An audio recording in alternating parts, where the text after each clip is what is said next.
Hi, everybody. Welcome back to the Comstock channel. I'm Marlon Bowling.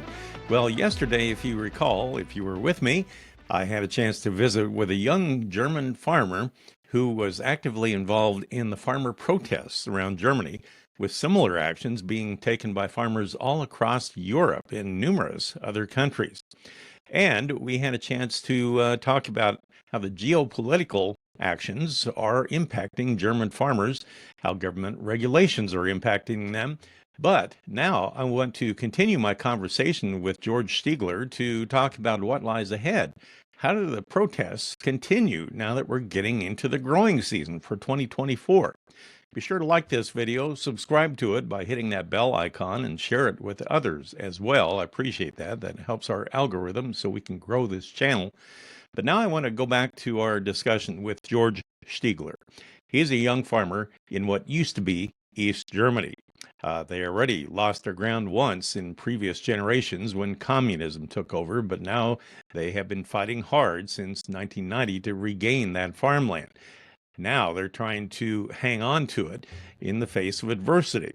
Well, I want to pose a question to George here. George, now that we are getting into planting season, the farmers are going to be getting busy full time out in the fields. How in the world do you continue a protest like this?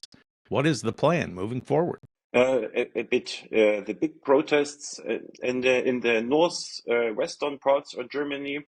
It's other situation for farmers. There are a lot of many more farmers per city or per area, and they are more angry because the efficiency it's not so high like on bigger farms. It's it in the States the bigger farm has it's more reliable, right? It's so they have more time, I think, or they have more interest to bring the protests over the summer.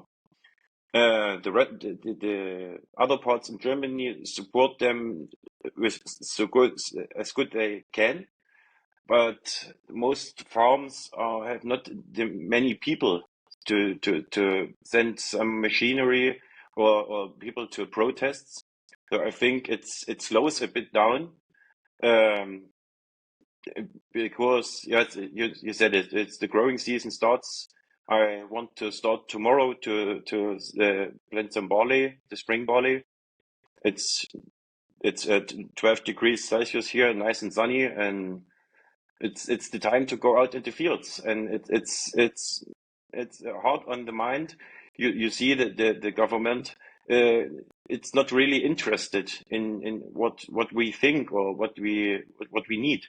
They are hard on their interests, and we are not really sure what this interest is, because the most farmers can't live with it. It's the maybe the farmers get even bigger. It's like in the US. I don't know exactly when it was. It was also a big farm dying. Is it right? Is my information?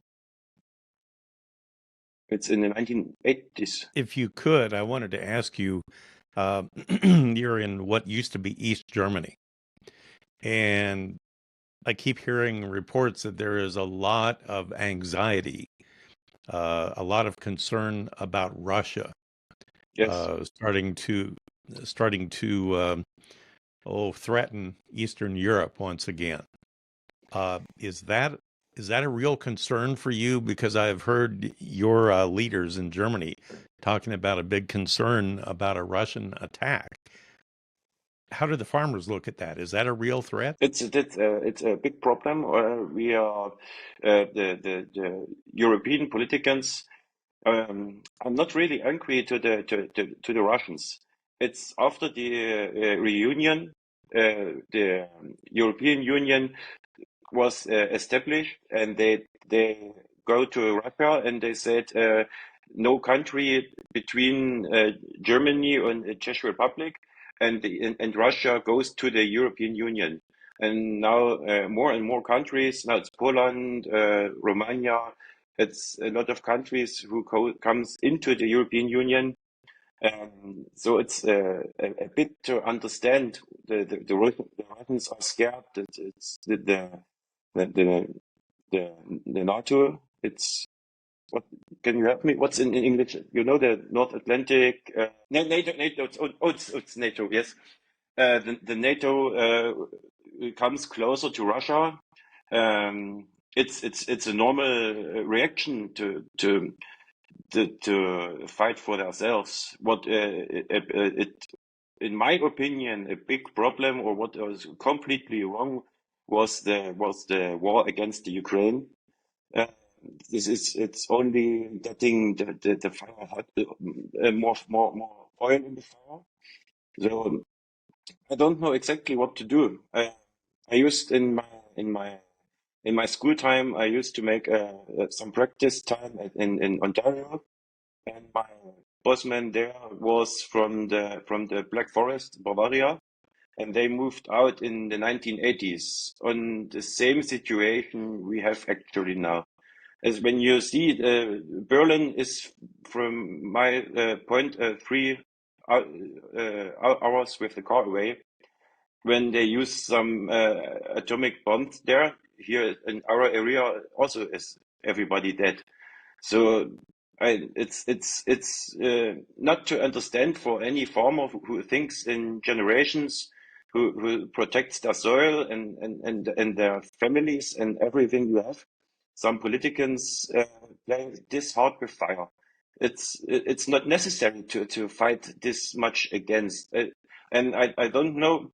I heard a podcast this morning, and this guy said when at the Cuba crisis, the actually politicians were at working on the Cuba crisis, the world is already destroyed. You know what I mean?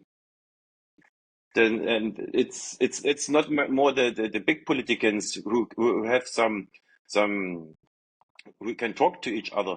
They are like kids playing with fire, and this scares me. Yes, boy, well said. You speak for farmers everywhere, I think. I think we all agree on that.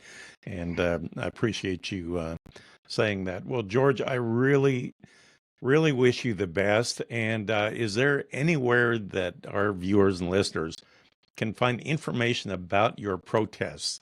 Maybe if they want to help support you some way, do you have a website, a way to contact you to get more information? Yes, we have from our Saxony Association. We have a website as every county, or I don't know the translation correctly. Every part from Germany has mostly its own association, and the big association for Germany. I think it's just use Google, type LSV, uh, and so you find. I think you find quick some informations about us. It's from it's from German, Landwirtschaft verbindet. It stands for, maybe what's the best translation? Country makes connection. We think the country people, you have to on the not in the cities, but the country people, you are in the at the free at the firefighters, at some um, it's we are some the glue from the people here around. When you need a tractor to pull a tree down, or you call your farmer. When it's at the winter time, a car stuck in the ditch, you call your farmer. And this is why we think this name fits good to this. We want to connect the country to the city, and talk to the city guys, and bring our mind and our thinking and feeling to the cities. And actually, this works good. I think a big part of the German people understand us. You have some opinion poll from the newspapers, and 80 to 90% from the people support us. And when you see the protesters for the climate here, Fridays for Future and something like this, they are around 10%, the advice from the people. So I think we are on the good way, and we are on the right way. We don't know exact what's the correct thing. When you see in the other parts on the world, farms get even bigger and bigger and bigger. The old way, the smaller farm, you can go around your farm in 3 hours, and you know every square meter from your land. It's not the market way, but it's the way you know your farm. And when when we have to produce on world market prices, it's the only way to grow bigger and bigger, and that scares us altogether. And that's why we fight for a possibility to farm a size. You know your animals. I know some dairy farmers. Every cow has a name. They know their cows and they love it.